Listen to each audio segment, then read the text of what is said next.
Décidément, je me lève tôt pour ces lettres de mon village, parce que c'est à 6 heures du matin, dans la douceur du lever du jour, que l'on voit tous les détails du château de Rochefort. Si je me suis retenu 6 mois avant de consacrer une de ces lettres au château, c'est parce que j'attendais la parution du livre de Gabriel Giffon et Michel Bois sur l'histoire de Rochefort-en-Valdaine.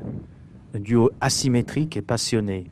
Lui, ancien maire de village, partisan et subjectif.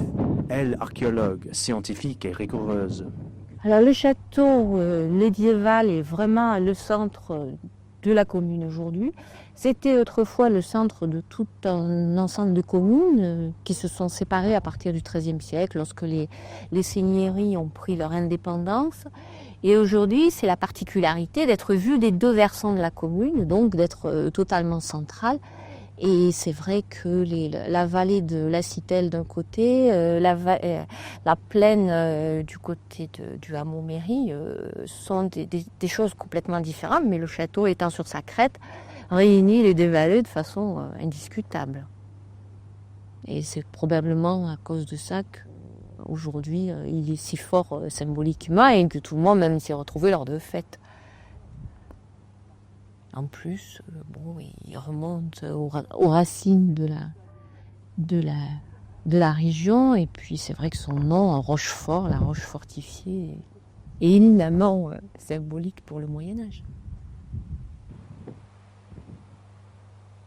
Je me souviens que quand on avait fait travailler des jeunes étrangers dans le cadre du mouvement chrétien pour l'accueil, il y avait deux jeunes Allemandes qui nous avaient pris un jeu château avec en forme de proue.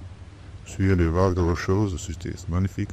Et c'est ce que j'aime, quand on arrive en face, on aperçoit cette proue, sur laquelle se dresse le donjon ensuite, la chapelle d'abord. C'est un gros bateau, un magnifique bateau. On voit très nettement la première motte au centre de l'enceinte du château. On voit très nettement, on a pu reconstituer la façon dont le donjon, qui est daté des années 1230, on va dire approximativement, s'est installé sur le flanc ouest de la motte, de façon opposée. La chapelle dédiée à Saint-Blaise s'est installée de l'autre côté, et toutes ces étapes de construction et d'organisation sont très visibles sur le site. Donc c'est ça qui est tout à fait capital par rapport à tous les autres sites qu'on peut avoir dans la région, qui auraient été trop détruits, trop reconstruits, pour qu'on arrive à lire toutes ces étapes depuis l'origine du château. On ne sait pas exactement à partir de quand il y a un édifice castral ici, le premier, mais à partir, on va dire, de la fin du Xe siècle, très probablement, ou du début du XIe ou plus tard.